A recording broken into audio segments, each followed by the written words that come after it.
Hey, it's Becca from the Saunders Pack, and I have some sad news.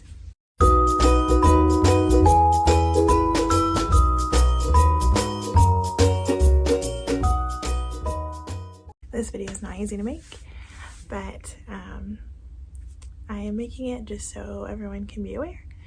If you are someone who watches the channel, then you've seen all of our dogs, and just to avoid getting questions later, I just want to address everything. This is going to be pretty short because I am just trying to tell you the facts and not get emotional. I've been crying a lot for multiple days, and I just want to say the facts and end this video. So, our dog Sierra, we've had her for about 3.5 years. She is my favorite dog that I've ever had in my life. There's just something about her. We connect, and she's so fun to train and just hang out with, and she's definitely my favorite dog that I've ever owned. But she is not with us anymore. Sierra has had a lot of issues over the time that we've had her. She has the sweetest personality, and she's so good, but she was found on the street, and we don't know how she got there. She was probably dumped, whatever. And so when we adopted her from the rescue, she was already 6 months old, and she had had some trauma already. So that led to some fear aggression, and nothing too crazy at first, but then more things had happened since we had her. So like the first Christmas that we had her, we hadn't had her for even a full 6 months yet. I think it was like 4 months at that point since we had gotten her, but we needed to go out of town for Christmas, and so she stayed with my brother, and we were, not knowledgeable dog owners then 3.5 years ago. We've learned a lot and grown a lot through having dogs and fostering dogs and everything. So we thought, she's a happy pup, we'll just leave her in the cage at my brother's apartment and go, because he wasn't able to get off work yet, and it was going to mess up our whole schedule and whatever. So that's what worked out best for us, and we genuinely didn't think she would have a problem. We let her sniff around the apartment and everything and put her in the cage and left her in my brother's apartment, and he came home a couple hours later from work and kept her for us for a week.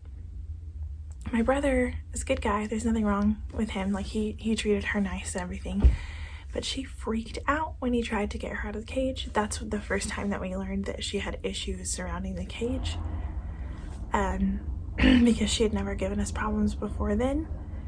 We think that probably something happened in her past regarding being confined in the cage, because that's when we discovered that Chris and I are the only people she would let put her in a cage and lock it.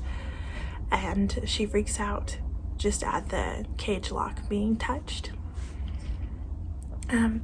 So she was with my brother for a week, but she was like in panic mode because she didn't know who he was. We also found out she has a problem with people who wear hats, and my brother always wears a hat. So he came back and wearing a hat, and could take care of her for the week, and he was trying to feed her and everything, but that was really traumatizing for her. And we were out of the state. We couldn't even come back early if we wanted to. And so it was just a lot. But we said, okay, we're going to be more careful and make sure that she knows people and she's comfortable, whatever. So that's one thing that happened since she was with us. The other, I actually have a whole video talking about it. I'll link it somewhere up here because I really don't want to get into explaining it all right now. But we had hired a dog sitter who abused our dogs while we were away, and I just don't have it in me to get into that story right now. So you're just gonna have to watch the other video if you're interested, and if not, that's fine.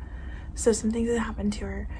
The last thing that happened, which I said I would make a video about this before, and I honestly just forgot. So maybe when I'm feeling a little more up to it, I will make one that explains the whole story in depth. But there was a man who it was when we were living in the apartment still, and I was walking her and our other dog Sammy, who you haven't seen him on this channel because he got hit by a car. He passed away. But I was walking Sierra and Sammy out in front of our apartment, and a guy started talking to me, and then, long story short, he chased me up the stairs, and I was able to get the dogs in and close the door just before he came into the apartment. He was banging on the door and all this kind of stuff, trying to get in. It was really scary. And she was there for that and tried to protect me. So she has had some things that she's dealt with that have made her, not trust people. She just doesn't trust people. And honestly, I don't blame her, because the stuff that she's gone through, why would she? We had to rehome her because we feel that she's not going to be safe around the baby. She's a great dog, and we have really given her our best shot. Last summer we sent her to an 8-week board and train program, and we've done all the training with her, and we've kept up with it, and we make sure to do proper introductions. If we go out of town, she doesn't stay with anyone except for the behaviorist, and when she's there she gets additional training. Like, we have really done everything we can think of to make it work. We love her so much, but she's still nipping people that scare her. She's really protective over the baby, which I know when you hear that you think, okay, so she wouldn't be dangerous, but we're talking to the behaviorist about it, and they said basically she sees our 5-month-old as her own baby. Means that she will treat it as if it was her puppy. We have seen her around puppies because when Stella and Stormy were little, they came to us at 6 weeks, and Sierra bullied them. If they did something she didn't like, she tried to train them to be different by shoving them into the ground and biting their face. And she views our daughter as a puppy that she needs to train. It's really hard because I know that there's no ill intent there. Like, she is trying to basically be a tough love kind of mom to our baby. But that combined with the fact that she's biting at guests that come to our home, and we can't have kids over, and I have been tense pretty much since our baby was born because I don't trust her around the baby. And I mean, while we wholeheartedly believe that no dog should be left alone with a child, it's to the point where, like, if I'm in the same room with her and the baby, I'm still freaked out. And so it's just not a good situation for anyone in the family anymore. She's moved out of our home, and hopefully she is going to enjoy her new life and do well, and we still pray for her. It's just not a decision we took lightly at all.